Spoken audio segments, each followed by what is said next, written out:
During a family vacation, my parents told me to sleep on the couch so my brother could have the bed. I smirked and said, "That's funny, because I booked the penthouse suite." Their faces dropped when the hotel manager announced. Growing up, I learned one thing very quickly: my younger brother, Ryan, could do no wrong. He was the golden child, the one my parents adored, the one who got everything handed to him while I was treated like an afterthought. Birthdays? His were full of expensive gifts, elaborate parties, and a cake big enough to feed the whole neighborhood. Mine? A grocery store cake and a half-hearted, "Happy birthday, kid." College? My parents pulled every string, used every connection, and threw money at his education like it was their life's mission. Me? I had to work part-time jobs and take out loans just to make it through. It was always Ryan first, me second. If he wanted something, he got it. If I wanted something, I had to fight for scraps. I spent years biting my tongue, swallowing my pride, and accepting my place as the less important child. But this trip? This was the moment I decided I was done playing along. It was supposed to be a family vacation to New York City. My parents were the ones who planned it, which meant, of course, that Ryan's needs came first. He got to choose the activities, the restaurants, everything. I was barely even consulted. And honestly, I wouldn't have even gone if I hadn't overheard my parents talking one night. "We don't have enough to book the suite," my mom had said. "Then we'll just put him on the couch," my dad replied, not even bothering to say my name. "Ryan needs a proper bed." That was the moment something inside me snapped. I was 27 years old. I had a steady job, a good income, and for the first time in my life, I had the power to change the narrative. So I did. The day of the trip, we all arrived at the hotel. It was a stunning 5-star place right in the heart of Manhattan. The kind of place my parents would never have booked if it weren't for Ryan's high standards. As we stood at the check-in counter, my mother casually handed her credit card to the receptionist and said, "We have a reservation under Taylor." The receptionist typed for a moment, then frowned. I don't see a reservation under that name." My mother's smile faltered. "That's impossible. I booked the executive suite weeks ago." The receptionist shook her head. "I'm sorry, but we don't have any reservations under your name." I leaned forward, smirking. "That's because I made the reservation." My dad's head snapped toward me. "What?" I pulled out my phone and turned the screen toward them, showing the confirmation email.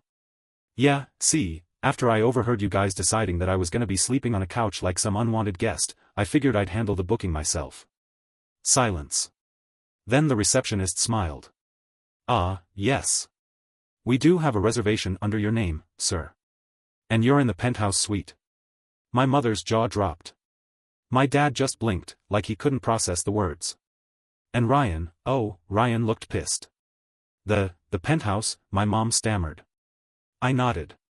"Yeah, turns out I actually make good money, and I figured if I was going on this trip, I might as well be comfortable." The receptionist continued, "The penthouse suite comes with a master bedroom, a secondary bedroom, a full living area, and a private terrace with a view of Central Park." My parents turned to look at each other. Then at me. Then at Ryan, who looked like he was about to throw a full-blown tantrum. "You're joking," my dad finally said. I crossed my arms. "Nope. And since I booked the room, I get the master. You guys can figure out where you want to sleep." Ryan scowled. "You can't be serious." "Oh, I'm very serious," I said, enjoying this way too much. My mom tried to regain control. "Okay, well, we'll just put an extra bed in the master and Ryan can," I laughed. "Oh, that's cute." "No. No one is sharing my bed. You guys can take the secondary bedroom and pull out the couch if you want, but the king-sized master? That's all mine." The realization settled in. For the first time in my life, I held the power. I made the decisions. And they couldn't do a damn thing about it. But this? This was only the beginning. For the first time in my life, I was in control. My parents and Ryan stood there, frozen, as the reality sank in. I wasn't the pushover they were used to. I let the moment stretch. Let them sit in their shock. Then I grabbed my room key off the counter, smiled at the receptionist, and said, "Thanks. I'll head up now." I walked off, not waiting for them. Not asking if they needed help. And damn, it felt good. The penthouse suite was everything. Floor-to-ceiling windows with a view of Central Park. A massive living space. A full dining area.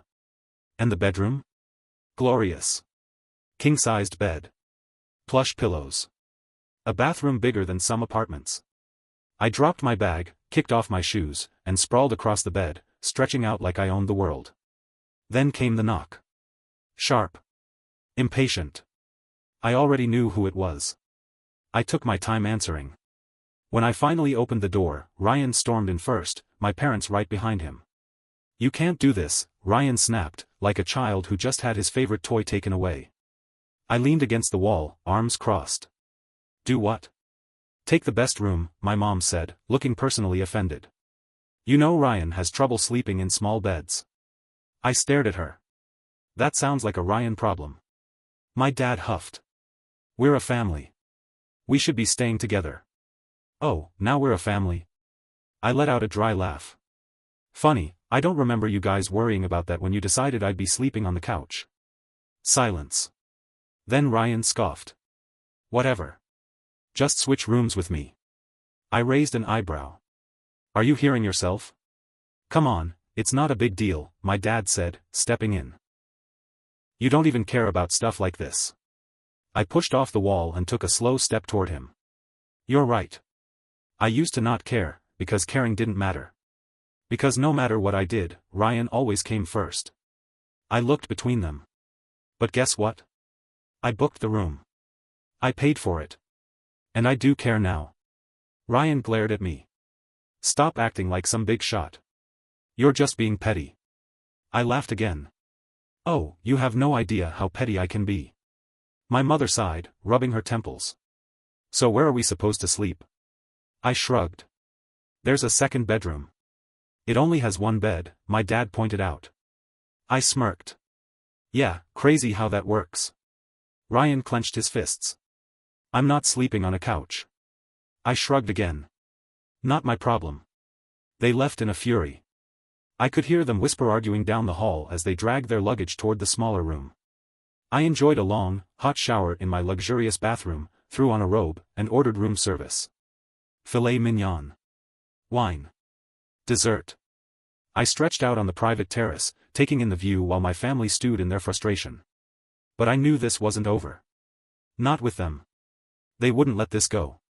The next morning I woke up feeling like a king. Slept like a baby in that bed. No guilt, no regrets. Then I checked my phone. Missed calls. Texts. One from my mom: "We need to talk. Meet us downstairs for breakfast." I sighed. Of course. Fine. Let's see what they're plotting. When I got to the hotel restaurant, they were already seated, a full spread in front of them. Pastries, fruit, eggs, the works. "Morning," I said, sitting down. My dad cleared his throat. "Look, let's just cut to it." I raised an eyebrow. "Go on." Mom leaned forward. "We think it would be best if we rebooked a larger suite. Something that works for everyone." Ah. There it was. The manipulation. "You mean, something that works for Ryan," I said flatly. She ignored that. "If we pool our money, we can upgrade." I sipped my coffee. "How much are you putting in?" Silence. Then my dad sighed. "We were hoping you'd cover it." I nearly spit out my drink. I stared at them, then let out a sharp laugh. "You cannot be serious." Ryan shifted uncomfortably. "It's not a big deal. You already spent money on the penthouse." "Exactly. My money. My choice." I leaned back. "If you guys want a bigger suite, you pay for it." Dad rubbed his temples. "Why are you being so difficult? Why are you acting like I owe you anything?" I shot back. "You had no problem shoving me onto a couch to make Ryan comfortable. But the second the tables turn, it's suddenly unfair?" Ryan rolled his eyes. "You're making such a big deal out of this." I turned to him, my voice deadly calm. "And you have spent your whole life getting whatever you want. So yeah, maybe it's about time you learned what it feels like to be second place." Silence. Ryan pushed his plate away and stood up. "Whatever. I'm not doing this." Mom sighed dramatically. "I just don't understand why you're being so selfish." I let out a short laugh. "Selfish?" I stood up, tossing my napkin onto the table. You raised me to be the one who always compromised. Who always made room for Ryan. Who always gave up what I wanted. I shook my head. Not anymore. I turned and walked out, leaving them sitting there, stunned. But as I stepped into the elevator, my gut told me one thing: they weren't done yet. And neither was I. I thought that was the end of it. That they'd sulk for a while, complain amongst themselves, and eventually accept that I wasn't bending over for them anymore. But no. They weren't done. And I should have known better. That afternoon, I decided to explore the city alone. Walked through Central Park. Grabbed coffee at a quiet little cafe. Even popped into a bookstore just to browse. For the first time in a long time, I felt free. No obligations. No one expecting me to fall in line. Then I got the text. Mom, hey sweetheart. We feel terrible about this morning. Can we do a family dinner? Our treat. Just to reset things. I stared at the screen. I didn't trust it. Not one bit. But a part of me, the part that still, stupidly, wanted to believe they were capable of change, thought, maybe. Maybe they finally understood. Maybe this was an olive branch. So against my better judgment, I texted back, sure. Biggest mistake of my life. The setup: they picked a high-end steakhouse near the hotel. Private booths. Dim lighting. The kind of place where business deals were made and rich people whispered over overpriced wine. When I arrived, my parents and Ryan were already seated, dressed up like this was some formal event.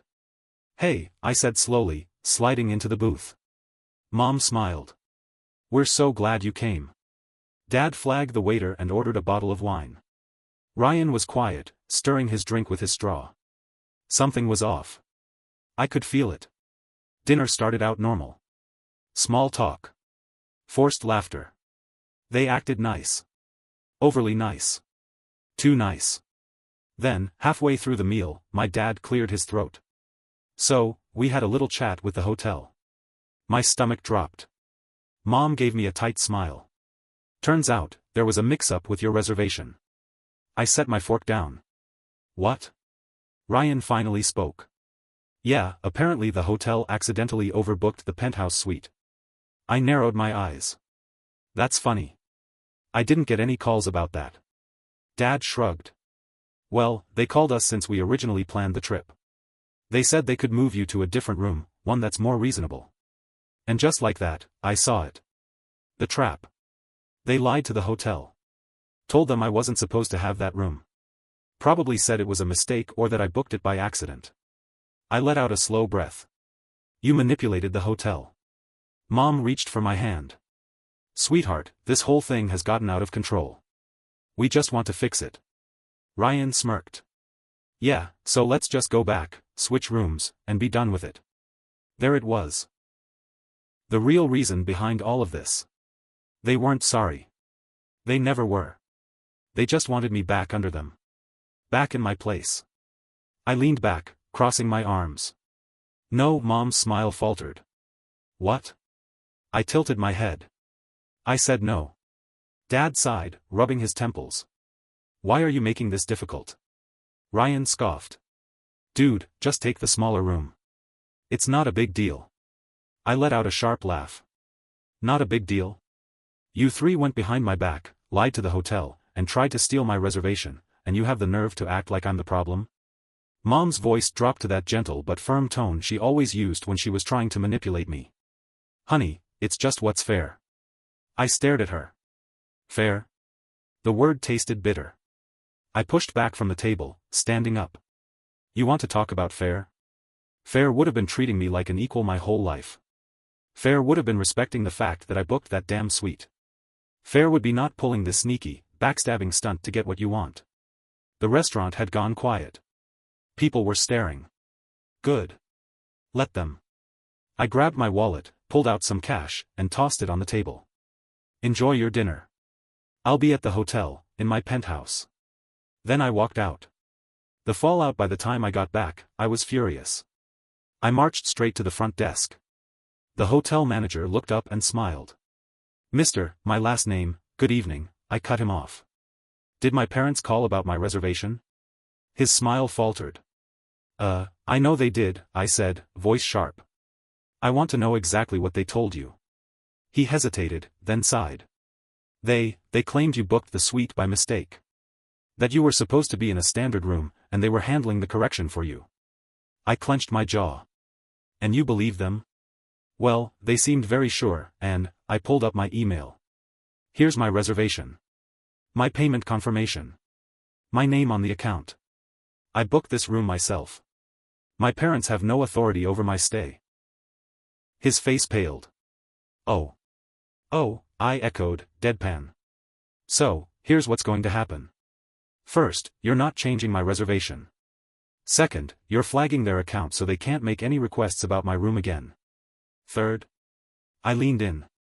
If anyone tries to touch my reservation again, I will not only take my business elsewhere, but I'll make sure every review site knows how this hotel lets guests get screwed over by manipulative family members. His eyes widened. Understood, sir.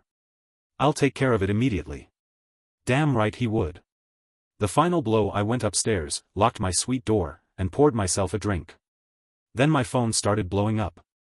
Mom, why would you do that? We were just trying to help. Dad, that was completely unnecessary. You embarrassed us. Ryan, wow. You really just ruined the whole trip. Selfish. I stared at the messages. Then I blocked all 3 of them. Sat back. And enjoyed my penthouse. The next morning, I woke up feeling fantastic. I stretched out in my king-sized bed, enjoying the sheer luxury of my suite, knowing my parents and Ryan were crammed into their tiny room, miserable. I checked my phone. Still blocked. Perfect. But I wasn't done. They thought they could play dirty. They thought they could manipulate me and get away with it. Oh, they had no idea who they were messing with. The final setup, I got dressed, grabbed my wallet, and went down to the concierge. Good morning, mister, my last name, the concierge said, smiling. I smiled back. I need a favor. Can you set up a spa day for me? Full treatment, massage, facial, the works. Oh, and can you charge it to my parents' room? The concierge hesitated. I'd have to check if. I slid a crisp $100 bill across the counter. She took it. Of course, sir. After my fully paid spa treatment, thanks, Mom and Dad, I went to the hotel's luxury store and picked out a few souvenirs. A designer watch. A ridiculously overpriced leather wallet. A silk tie I didn't need. All charged to their room. It was time for them to feel what it was like to be taken advantage of. The cherry on top that evening, I called the front desk. Hi, I'd like to order a special romantic dinner setup for my parents in their room. The receptionist brightened. That sounds lovely. We can do candles, champagne, rose petals, perfect. And can you make it for 2? She hesitated. Only 2? I grinned. Yes. 2. My brother doesn't need to be included. She paused, then giggled. Understood. An hour later, I got a text from my mom. Mom, why is there a romantic dinner in our room? Where's Ryan's meal? I sipped my wine, smirking. Me, oh, sorry. I thought since you always put Ryan first, you'd enjoy some time alone with him. No response. Then, the hotel manager called. Mister, my last name, your parents are at the front desk demanding an explanation for the charges on their room. I grinned. Tell them I hope they enjoy their treats. Oh, and make sure they can't reverse the charges. After all, they told you they were handling my room situation, right? Silence. Then, the manager laughed. I'll take care of it, sir. The breaking point that night, I relaxed on my private terrace, enjoying the skyline view, when I heard a furious knock at my door. I knew who it was. I took my time answering. When I finally opened the door, my parents stood there, livid. Ryan hovered behind them, sulking. What the hell do you think you're doing? My dad snapped. I leaned against the doorframe. Oh, I'm just treating you guys the way you've treated me my whole life. My mom's face went red. You charged thousands of dollars to our room. I smirked. Oh, don't worry. You're handling it, right? My dad's fists clenched. This is childish. I shrugged. So was lying to the hotel and trying to steal my room. So was always putting Ryan first. I crossed my arms. Now, you know what it feels like. Ryan muttered, this is insane. I looked right at him. You think this is insane? Try being the kid who was always second place. Try watching your brother get handed everything while you're left with nothing. I took a slow breath. You guys built this mess. I'm just making sure you finally live in it. They stood there, speechless. Then I smiled, stepped back, and started closing the door. Enjoy your tiny room. Click. Door locked. The aftermath: the next morning, my parents and Ryan left the hotel early. Didn't even say goodbye. I stayed my full trip, completely unbothered. When I checked out, the hotel manager grinned. Your parents looked very unhappy when they left. I smirked. Good. Then I handed him another tip. For making sure my room was never touched. Final thought: my parents and Ryan haven't spoken to me in months. Best silence of my life. And the best part? I still have the designer watch I made them buy me. And every time I wear it, I smile. Because for the first time ever, I won.